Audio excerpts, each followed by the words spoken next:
The table was set for the finale, paper aligned, pens positioned, glasses with the perfect shine to resemble a historic moment. Outside, the city continued alive, hurried, indifferent. Inside, a contract in German was inches away from becoming destiny. And then the only thing that no one in that environment had foreseen happened. An attendant, invisible to almost everyone, leaned over as if to collect a glass, and whispered in the ear of the most powerful man in the room, "The translator is lying." If you enjoy long stories that feel like movies and leave a lesson at the end, please subscribe now. This is very important for this channel to continue existing. Leave a like too, because it helps this video reach the right people. And comment below, would you have spoken or remained silent? Just write, would speak or remain silent. His name was Enrique Valença, a CEO known for two things, method and control. Enrique was never the type of man impressed by speeches, expensive smiles, or pretty promises. He didn't believe in luck. He believed in process. He believed in technical people. He believed that if each specialist took care of their part, nothing would change. And that worked for years. Until the night a short phrase opened a crack in the most dangerous place. Trust. Enrique arrived early at the restaurant at the top of a historic hotel, one of those that seem to have been built for meetings of people who can't afford to make mistakes. The private room had low lighting, expensive silence, and a view that made the city look like a chessboard. Enrique liked to arrive early for a simple reason. When the place is empty, you see what will be lost when it gets crowded. He carried an unmarked black briefcase. Inside, the contract that had been negotiated for months with a European consortium interested in investing heavily in his company's sector. If it worked, the company would grow to another level. If it failed, the mistake wouldn't be small. It wouldn't be learn and move on. It would be a fall. Enrique didn't speak German, and he never needed to. For him, that was normal. CEOs don't need to master everything. They need to master decision-making. For the rest, he always hired prepared people. Lawyers, consultants, technicians, translators. He paid a lot precisely so as not to be surprised. At that table, the translator was already waiting. His name was Marcos Egger. Well-dressed, relaxed posture, almost exaggerated confidence. He greeted Enrique firmly and sat down as if he were already part of the team. And he started talking before any questions. He commented on the city, on European investors, on how these negotiations are full of details, but in the end, everything works out. Enrique listened without interrupting. He had a habit of letting people talk. People who talk too much reveal patterns. And Marcos talked too much with a comfort that seemed like competence, until you looked closely enough. Enrique asked for water. Marcos asked for expensive wine, as if he were celebrating prematurely. Enrique said nothing. He just observed the detail and kept it to himself. Important tables are made of carefully considered details. It was at that moment that Sarah appeared. Sarah was a waitress in the private room. Young, simple uniform, correct posture, discreet steps. She served Enrique's water, adjusted the glasses, and asked if they needed anything else in a low, neutral, professional voice. Enrique responded with a short, automatic nod, not out of conscious malice, out of habit. For him, service staff were part of the scenery, almost invisible, like the lighting, like the cutlery, like the silence. Sarah walked away without haste. She was trained not to take up space. The less noticed, the better.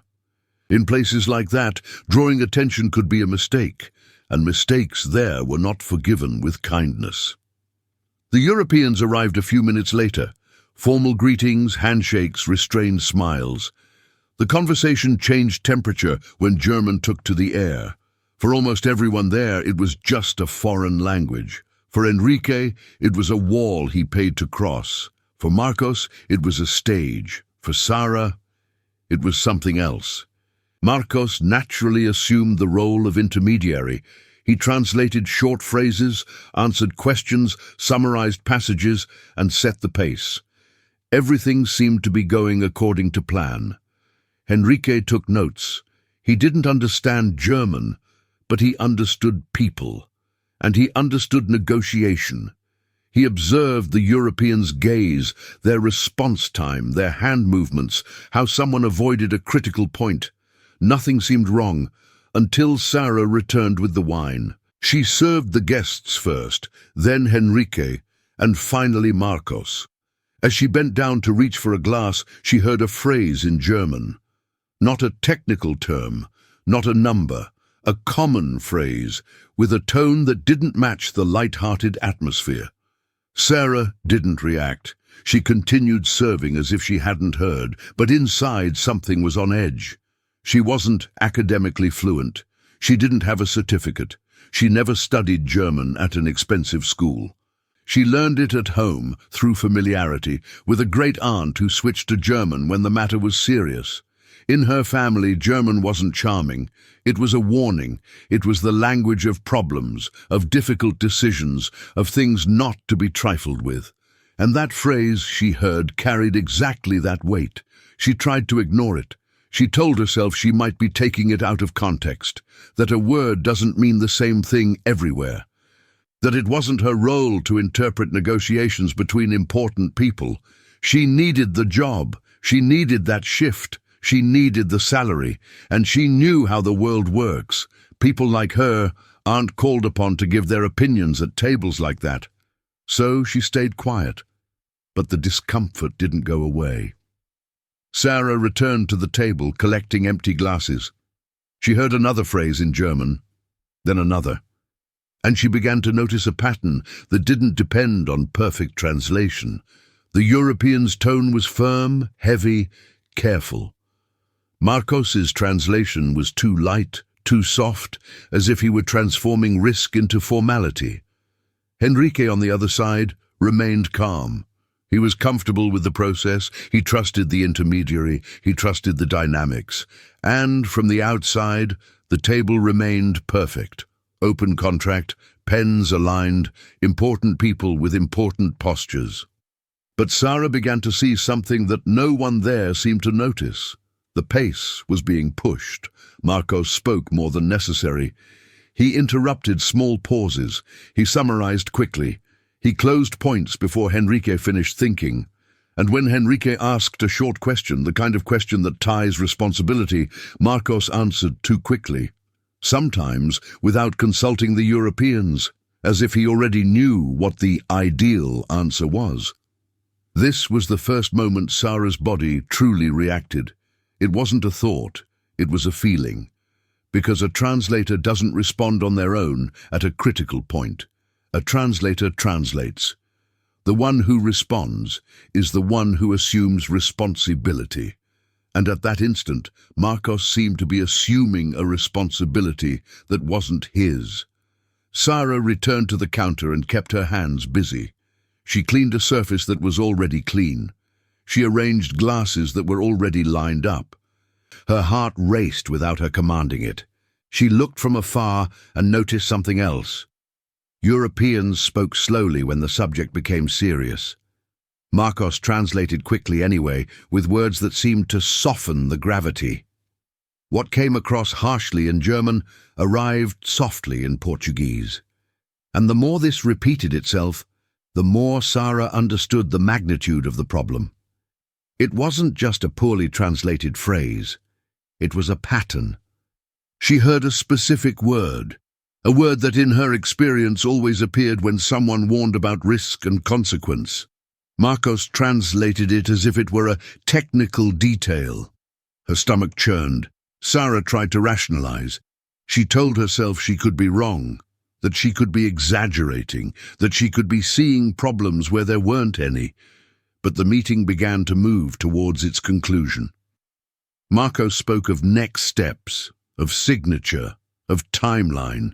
The pens became more prominent. A tablet was placed, as if it were inevitable. The negotiation was heading towards the point of no return. And then the final conflict arose in Sarah's head. If she remained silent, and the contract was signed, and then things went wrong.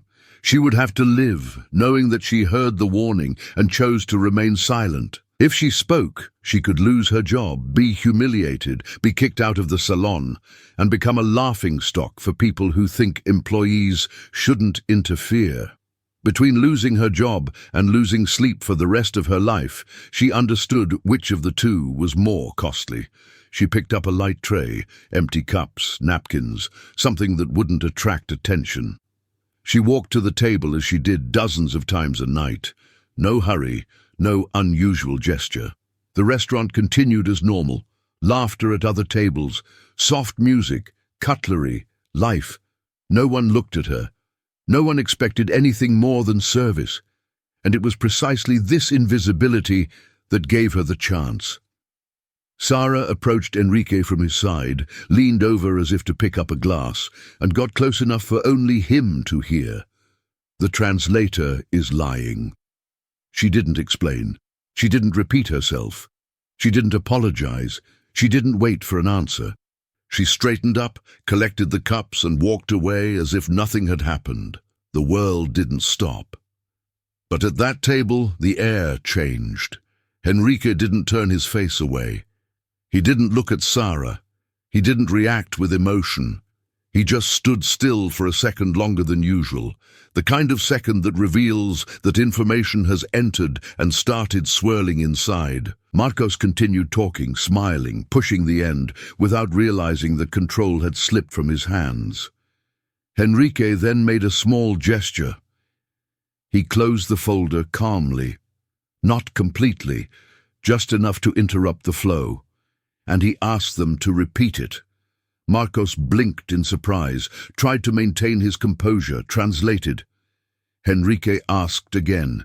He asked precisely. He asked slowly. He asked without haste.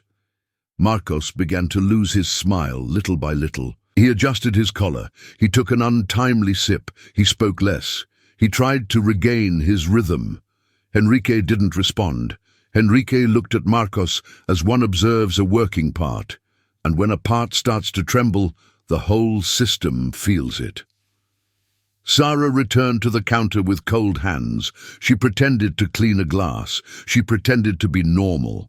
But deep down she knew there was no turning back. She didn't know if she would be fired that night. She didn't know if anyone would believe her. She didn't know if Enrique would actually block the signature, but she knew that, at that moment, she had done the only thing her conscience allowed. And from then on, Enrique would no longer simply trust the process. He would test it. And when a methodical CEO starts testing the wrong person, he doesn't just find a lie. He finds a network. Enrique asked for a repetition a third time, with the same calm he used to cut costs and end long meetings, without raising his voice, without over-explaining, without offering an easy way out for the person being tested. The European executive answered in German, slowly, measuring each syllable. Marcos translated too quickly. Enrique didn't write it down. He just looked. His gaze wasn't accusatory. It was measuring. That look said, "I'm not sure yet, but I don't trust you anymore." Marcos realized it too late, and when he realized it, he tried to compensate with excessive friendliness. He laughed. He made a light comment. He tried to steer the conversation towards the usual comfortable ground. But Enrique didn't move to that ground. He remained at the critical point, where decisions change destinies. Enrique asked a short, objective question. If there is an operational disagreement, who decides? Marcos translated the question. The European answered firmly in German. Marcos began to translate and chose gentle words such as adjustment, alignment, shared management. Enrique listened, and for the first time that night, interrupted. "Let's take it slow." The silence that followed was brief, but heavy. It wasn't social awkwardness. It was a shift in power. Enrique requested a pause for internal review before any signing. He apologized to the Europeans with restrained politeness and said he would resume another day with all points aligned in writing. The consortium accepted without drama. For those who have resources and time, delaying is just part of the game. Marcos, however, did not. Marcos insisted. He said it was just a formality, that wasting time could cool down the negotiation, that investors don't like insecurity. Enrique listened to the phrases and, without raising his voice, cut him off with a dry sentence. "We're not signing today." Marcos tried to smile. The smile faltered for half a second. Half a second is all someone like Enrique needs. Enrique ended the meeting cordially, shook hands, thanked everyone, and left as he always did, without haste, without looking back, without giving anyone the pleasure of seeing emotion. In the car, he didn't play music. He didn't make calls. He just drove in silence, with Sarah's phrase echoing like a low alarm that keeps him awake. The translator is lying. He didn't yet know if the phrase was absolutely true, but he knew one thing: someone with no interest whatsoever in gaining anything had decided to take a risk to warn him, and that, in itself, was a sign. Enrique went to the office. The building was almost empty. Few lights were on. The silence was the kind of silence that only exists after important decisions are postponed. He entered the room, dropped his coat, opened his briefcase, and placed the contract on the table. He didn't understand technical German, but he understood structure. He understood when a text is organized to seem too fair. He understood when a document has the elegance of a trap. That contract had that, an appearance of balance and a whiff of hidden mechanism. Enrique picked up the phone and called the legal department. He requested an independent, discreet analysis. Parallel translation, line by line, no contact with the parties involved, no summary. He wanted the text exposed without embellishment. The next day, he arrived earlier than usual. He gathered old emails, exchanged messages, diaries. He was looking for a pattern, not obvious proof. Big traps don't leave glaring mistakes. They only leave too much comfort, too much haste, too much confidence.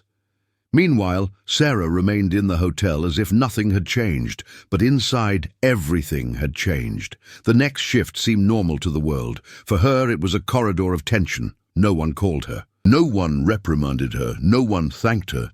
The silence after a risk is the kind of silence that makes you doubt your own brain. Sarah began to wonder if she had misinterpreted, if she had exaggerated, if she had confused things. But every time the doubt appeared, she remembered the tone. The tone doesn't lie. People lie. The tone gives it away. 2 days later, the legal department called Enrique with a more restrained voice than usual. There was no dramatization. That was what was frightening. When a restrained lawyer says, "There's something here," it's because the matter is serious. The report stated that the contract wasn't explicitly illegal. It was worse. It was ingenious. The clauses were worded to appear balanced, but they created an invisible trigger. In case of operational divergence or strategic disagreement, decision-making control would temporarily shift to the European consortium in critical areas. Not immediately, not openly, only when the situation was fragile, only when it was too late to react. Enrique asked if this had been presented verbally at the table. The answer was direct. Not as written. Key terms had been softened in the oral translation. Words that should have sounded like warnings were delivered as mere formalities. Enrique hung up and looked at the city through the window. He felt cold, not angry, a dry cold, the feeling of almost having been led with elegance. And then came the question that bothered him more than the blow. How many times had he trusted those who spoke loudest and ignored those who spoke softly? He didn't call Marcos right away. He didn't confront him. Confronting too early gives him a chance to adjust and escape. Enrique preferred the path that always yields results in the big world. Observe before accusing. He asked them to investigate Marcos's background, who he worked with, what agreements he mediated, who recommended him, who insisted that he was the best, because nobody reaches the center of strategic negotiations by chance. Someone puts them there, and whoever puts them there usually profits. Henrique also sent a formal communication to the consortium, a review of governance and the need to rewrite critical clauses before resuming signing. Deliberately, Henrique didn't accuse anyone there. Accusing would create conflict before having the complete picture. He needed time, and he needed the consortium not to feel attacked. He wanted a clean contract, not a diplomatic war. That same week, Henrique returned to the hotel, not to eat, to see Sarah. He sat at a discreet table, ordered something simple, and observed the room. He saw important people speaking quietly. He saw ordinary people working quickly. He saw luxury functioning like a machine. And he saw Sarah moving around with the care of someone who had learned not to take up space. She wasn't asking for attention. She was avoiding it. Henrique waited until the end of his shift and asked the manager to discreetly call her outside to talk. He didn't want an audience. He didn't want gossip. He didn't want to turn it into a pretty story. Sarah left with a tense body, prepared for the worst. And it was there, outside, away from the soft music and the glasses, that Henrique said the essential thing. "You're not in trouble. I had it checked." And he confirmed it. Sarah's eyes widened. She tried to speak but stopped. She had no proof. She had only heard. Henrique, however, wasn't there to praise her. He was there to understand what had happened and, above all, why. Sarah explained in the simplest way. She recognized the tone. She recognized the words. She recognized the weight. For her, German always appeared at home when it was something serious. And there, at that table, German was too serious for the translation to be light like that. Henrique asked a short question. Why did you speak up, knowing you could lose your job? Sarah answered with dry honesty. Because if I didn't speak up, I wouldn't be able to sleep. Henrique was silent for a few seconds. The sentence wasn't pretty, it was real, and reality weighs heavily. That's when he made the offer. Not as a prize, not as a favor, as a practical consequence, an initial position in the company, real work, paid studies, languages, training, a path. No promise of glamour, no promise of a high position, just structure. Sarah hesitated. She didn't have a college degree. She didn't have a corporate resume. Henrique didn't try to convince her with emotion. He simply said that attention and character are rare, and that the rest can be built. Sarah accepted, and she accepted without theatrical gratitude. He accepted responsibly. That night, Henrique didn't leave thinking he had saved a life. He left thinking he had found a structural flaw in the way the world chooses who deserves to be heard. And this flaw isn't fixed with a renegotiated contract. It's fixed with method. Henrique discreetly removed Marcos. He suspended contracts, he opened an audit, and he continued to follow the thread of the recommendations. That's when the name appeared with too much force to be a coincidence. Davi Lacerda, an international connections consultant, always present wherever there was language, urgency, and signatures. Henrique understood the pattern. Marcos was the hand, Davi was the runner, and someone above benefited from the mechanism. And when he realized it was a mechanism, he decided to do what any methodical person does when faced with a system: set up a controlled test to capture the pattern being tested. He would schedule a new meeting with smaller, interested parties, invite Davi, accept Marcos, and record everything with invisible parallel translation. If they repeated the pattern, Henrique would have the proof that turns suspicion into a conviction. And when the conviction begins, the system reacts. Henrique set up the test like someone setting up a circuit. Nothing could look like a trap, because a perceived trap makes the system retreat. He needed Davi and Marcos to feel comfortable. Manipulative people are more dangerous when they seem calm and easier to prove when they feel untouchable. The meeting was scheduled outside the headquarters in a neutral room rented in a discreet commercial building. There, Enrique controlled entry, exit, recording, and the team. The meeting was sold as a preliminary round, with a European group interested in a smaller partnership, something that could expand in the future. It was the kind of bait Davi loved, a promise of expansion, a chance to position himself as an indispensable bridge.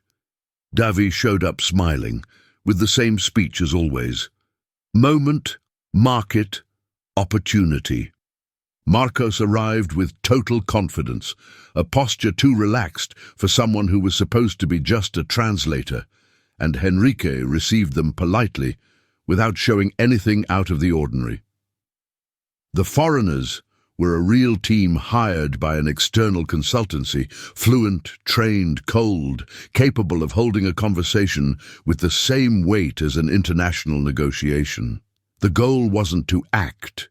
It was to speak truthfully, using correct terminology, and to record the difference. The recording was authorized under the justification of compliance, a standard procedure stated naturally, without fanfare. Those who were clean would have no reason to be bothered. Those who lived in the shadows would feel the discomfort. In the first few minutes, Marcos translated correctly. Enrique expected that. Efficient manipulation doesn't begin with obvious lies. It begins with normality. Trust needs to be built before it can be used. Then came the critical points: responsibilities in case of failure, control in scenarios of divergence, decision criteria when there is operational conflict, sections that most people find boring and therefore hand over to the intermediary. And it was there in the boring section that the standard reappeared like a signature. The German executive stated firmly, making it clear that, in case of disagreement, there would be a temporary transfer of decision-making power to the European group in specific areas. The tone was conditional. It wasn't a suggestion. Marco S. translated it more subtly. He didn't remove everything. He softened the blow. He transformed condition into alignment procedure. He transformed transfer of power into shared management. He transformed trigger into possibility. Enrique asked them to repeat it. Marcos translated again with slight alterations, as if trying to adjust without appearing so. Enrique asked for a literal translation. Marcos hesitated for microseconds, a sip of water, an adjustment of his collar, the same body betraying the same nervousness. Davi, beside him, tried to alleviate the tension with talk about trust and partnership, as if the problem were the atmosphere, not the content. This attempt was another signature. When someone tries to transform a technical question into emotional insecurity, it's because they want you to stop asking. Enrique didn't stop. He let the mechanism show itself a little more. He asked 2 more short questions. He asked for a repeat at another point. The pattern repeated itself. The external team, listening remotely, recorded everything in real time. The preliminary report was ready even before the end of the meeting, systematic disagreements in crucial sections. It wasn't a mistake, it was a choice. Enrique concluded politely. He would need to review it internally before moving forward. Davi insisted. Marcos downplayed it. The Europeans remained calm. Those who were in a hurry were precisely those who shouldn't have been in a hurry. As soon as they left, Enrique received formal confirmation. He now had proof that he didn't depend on intuition, nor on Sarah, nor on impressions. He depended on audio, text, technical comparison. Proof is what kills narratives, but proof also creates enemies. Enrique knew that from then on the system would do 2 things: try to buy silence and try to destroy credibility. The purchase came first. Marcos' lawyer sent a friendly proposal. Marcos would admit to interpretive errors, terminate the contract, and in exchange the company would end any investigation and not share alerts with the sector. It was the old hidden request: forget it, let it go, move on with your life. Enrique refused. The destruction came next. An extrajudicial notification arrived at the company's legal department alleging defamation, alleging subjective translation, alleging persecution. And in the middle, like calculated poison, the piece mentioned a recently hired employee, Sarah, implying that Enrique was acting under the influence of impressions from an unqualified former employee. It was the perfect attempt to shift the focus. Instead of "there's a coup," it became "a CEO is unstable and being manipulated."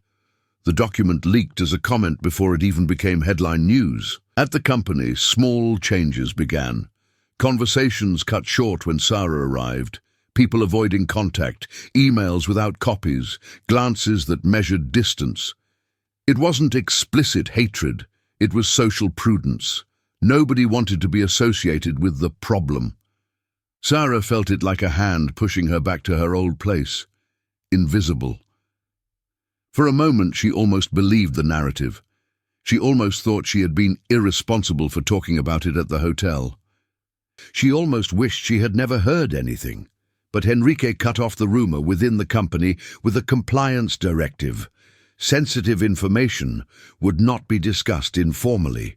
Any attempt to spread internal narratives would be treated as a violation. The noise subsided. Outside the company, Davi began attacking its reputation. He circulated in the market saying that Enrique was difficult, paranoid, insecure, that he was hindering international deals because of an employee. This type of statement doesn't need proof. It only needs to plant doubt in hasty people. Enrique responded with a game-changing decision. He prepared a technical dossier and sent it to industry associations and compliance groups. Without sensationalism, without highlighting names, just standards, clauses, mechanisms, risks, a formal warning. And when a warning becomes collective, the system loses its main weapon: isolation. Other companies began to respond discreetly. Old reports that were never fully understood, contracts that seemed good and then turned into prisons, penalties triggered unexpectedly, changes in control during crises, and in more than one case the same type of connections consultant appeared as a bridge. The system sensed the light, and when it senses it, it tries to shut down out of fear. That's when the intimidation got too close to Sarah. First, an anonymous message on her cell phone with a detail of her address. Short, no explicit threat, but with enough of a message. "We know where you are." Then, a car parked too long near the building. A glance that looked away too late. A silent phone call at night. And finally, an unsigned note in the mailbox. "You meddled in what wasn't yours." Sarah began to live on alert. A body in constant alert becomes a prison. She couldn't relax. She didn't sleep properly. She mentally replayed every step, every time, every sound in the hallway. It wasn't drama, it was biology. Real fear changes the body. She told Enrique. Enrique didn't downplay it. He didn't call it paranoia. He contacted security, filed a police report, advised her on how to change routes, and provided real support. And she said a phrase that placed the blame where it belonged. "This isn't because you're weak. It's because they're cowards." Even with support, Sarah felt a silent sadness. Doing the right thing had cost her a basic sense of security. It was too expensive for someone who never had the luxury of making mistakes. Enrique then decided to accelerate the outcome. He would schedule a formal meeting with Davi and Marcos, with legal and compliance present, and an official recording, not to negotiate, but to document contradictions. And from there, he would proceed with a formal complaint, a complete shutdown, and a broader sectoral alert. The final confrontation would be without shouting. It would be on paper. It would be with proof. But the system still had one last card to play: public chaos. Before falling, Davi needed to try to turn Enrique into the villain. And to do that, he would do what networks do when they lose control: plant a bigger, more scandalous story to stifle the truth. Henrique knew this, and even so, he went. He now had proof that he didn't depend on intuition, nor on Sarah, nor on impressions. He depended on audio, text, technical comparison. Proof is what kills narratives, but proof also creates enemies. Henrique knew that from then on, the system would do two things: try to buy silence and try to destroy credibility. The purchase came first.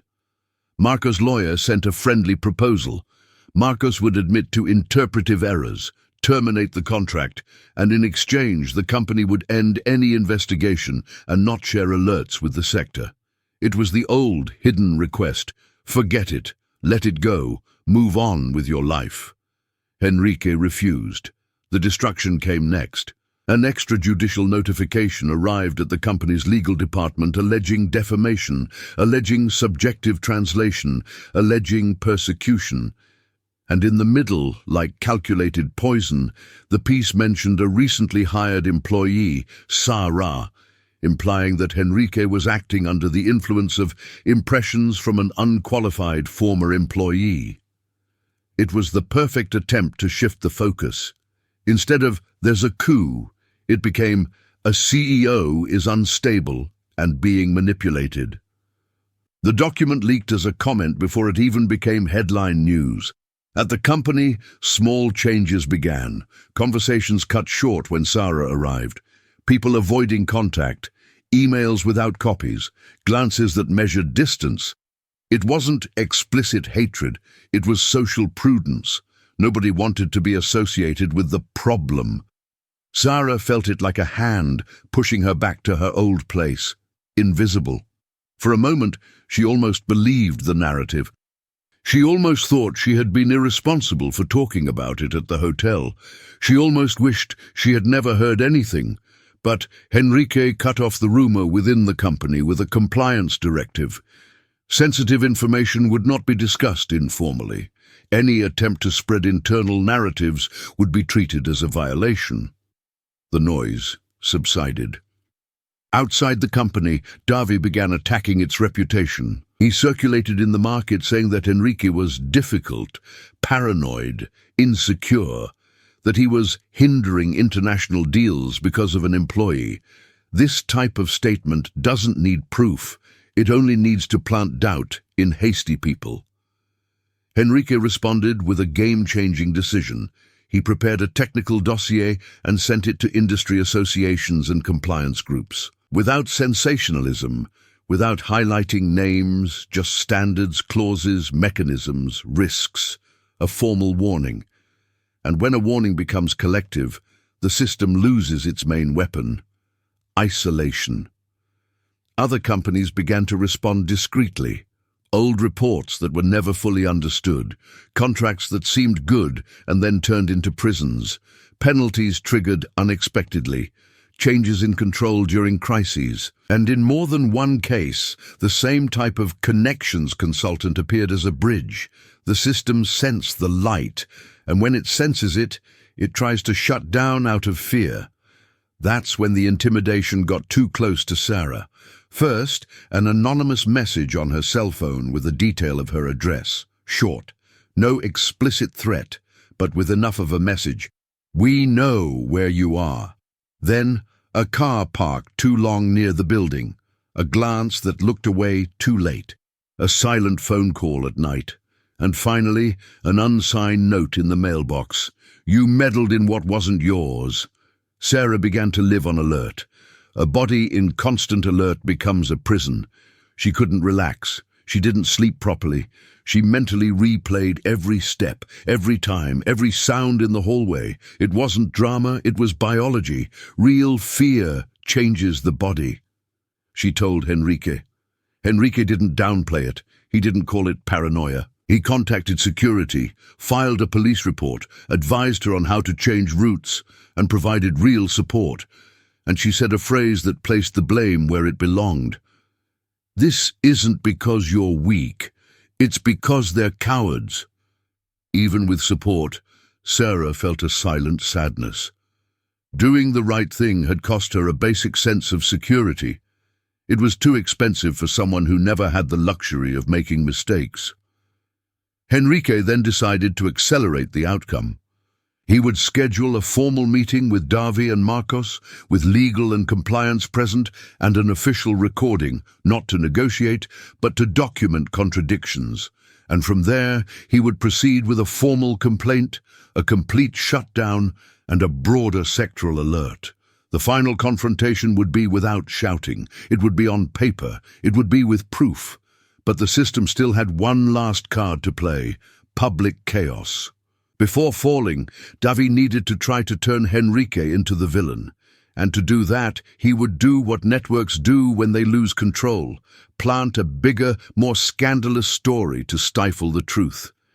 Henrique knew this, and even so, he went. Because backing down now would be confirming the narrative of fear. The final meeting wasn't held in a restaurant. It didn't have a nice view. There was no wine. There wasn't soft music to mask the tension. It was held in a neutral room, with a simple table, cold air, and the silent presence of people who weren't there to talk. They were there to record. Henrique arrived first. He sat down and opened a folder with the same care a doctor opens a serious exam. Next to him, legal and compliance. On the wall, a small notice of formal recording. It wasn't a threat, it was a rule, and rules are the worst thing for those who live in informality. Davi Lacerda arrived smiling, as always. A smile that tries to say, "I control the atmosphere." He greeted everyone as if it were a friendly meeting, as if this were just a natural stage of the partnership. Marcos arrived soon after, more restrained than usual, but still trying to maintain a confident posture. Henrique began without beating around the bush. "Who recommended the translator for the negotiation with the consortium?" David responded quickly. He simply recommended an experienced professional with a track record and references. It had nothing to do with the content. He just made the connection. Marcos said he was hired to translate and did his job. Henrique nodded, as if accepting. And then he placed the first document on the table, a line-by-line comparison of the original contract with the recorded verbal agreement. It wasn't an opinionated report. It was a table with critical passages and repeated discrepancies, softened terms, altered conditions, transfer of control presented as a formality. Henrique pointed out the most dangerous passage, the clause that triggered a change in decision-making power in a scenario of operational disagreement, and he asked the question that dismantles any nuance. Why did the oral translation soften precisely the part where control changes hands? Marcos tried to argue. He spoke of context, of style, of language isn't literal. Henrique asked for something simple, then translate literally now. Marcos hesitated for a brief moment, a sip of water, an adjustment to his collar, and then he tried to translate literally. And the weight became apparent. The difference was obvious even to someone who didn't understand German. Davi tried to salvage the situation with a narrative.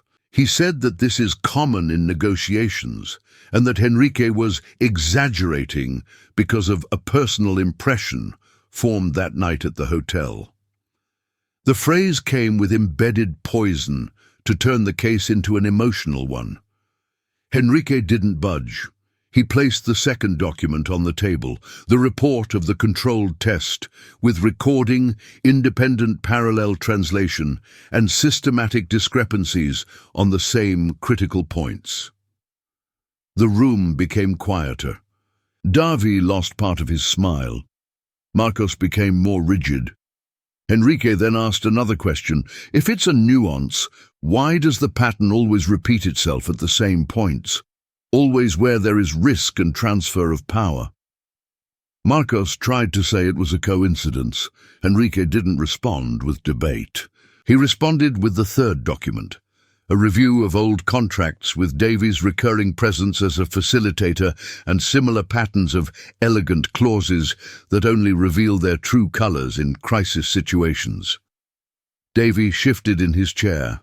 His posture changed.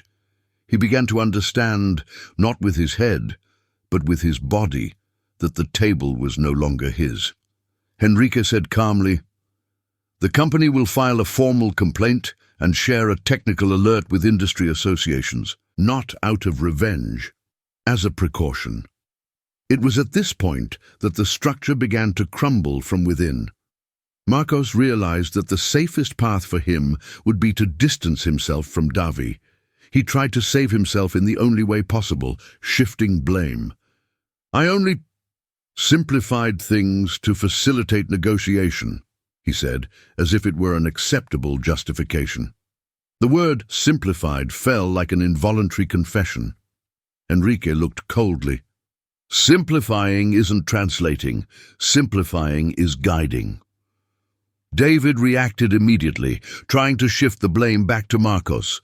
He said that translation was the translator's sole responsibility, that he never controlled what Marcos said, that he only acted as a bridge.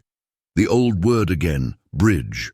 Henrique let the two of them get tangled up a little longer, not because he wanted a spectacle, because a recorded contradiction is worth its weight in gold. And then came the phrase that confirmed what Henrique already suspected about the most cowardly part of the system. "This all started because of that girl," David said, and stopped, as if it were just a comment, but the damage was already done. Henrique didn't ask who. He knew. Sarah. Marcos finished with disguised contempt. "The former attendant meddled where she shouldn't have." The room became heavier, not because of the offense itself, because of what she represented. For them, Sarah wasn't a person. It was an off-script variable. It was a flaw to be corrected. And flaws, in systems like that, become targets. Henrique ended the meeting there, without shouting, without threats, just with a short sentence.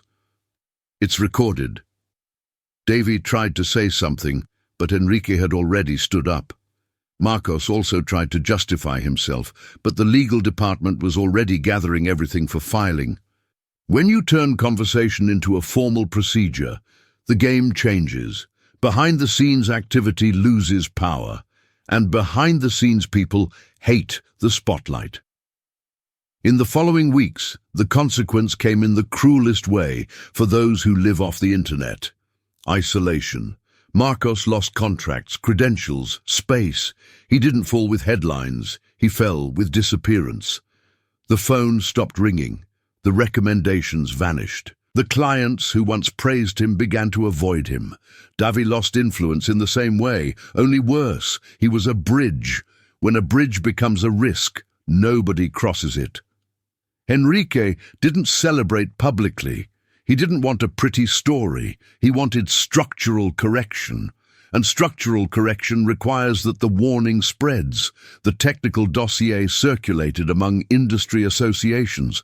Companies began to review translation processes. They started demanding double-checking of critical clauses. They began to slow down before signing. The mechanism lost ground, not because the world suddenly became moral, but because the cost of the scam increased. And in a world of backroom deals, increased costs mean the slow death of a scheme. Sarah, on the other hand, faced the hardest part, living afterward. Even with support, even with security, even with an adjusted routine, she still carried that alert in her body. Fear doesn't disappear when the threat disappears. Fear becomes memory. But at the same time, something grew within her, the certainty that she wasn't just the girl from the hotel. She was someone with rare attention, and rare attent-ion, when it gains language and structure, becomes a powerful tool. Henrique made sure not to turn her into a symbol. He didn't praise her publicly, didn't put her in internal lectures, didn't use her as advertising for a humane company. He gave her real work and real demands. Because that's respect. Symbols are for show. Work is the path. Sarah studied. She learned formal German. She learned technical English. She learned how contracts hide risk with pretty words. She learned to document. She learned to ask questions. She learned to support doubts with arguments. And little by little, she stopped apologizing for existing. The contract with the European Consortium was finally signed weeks later.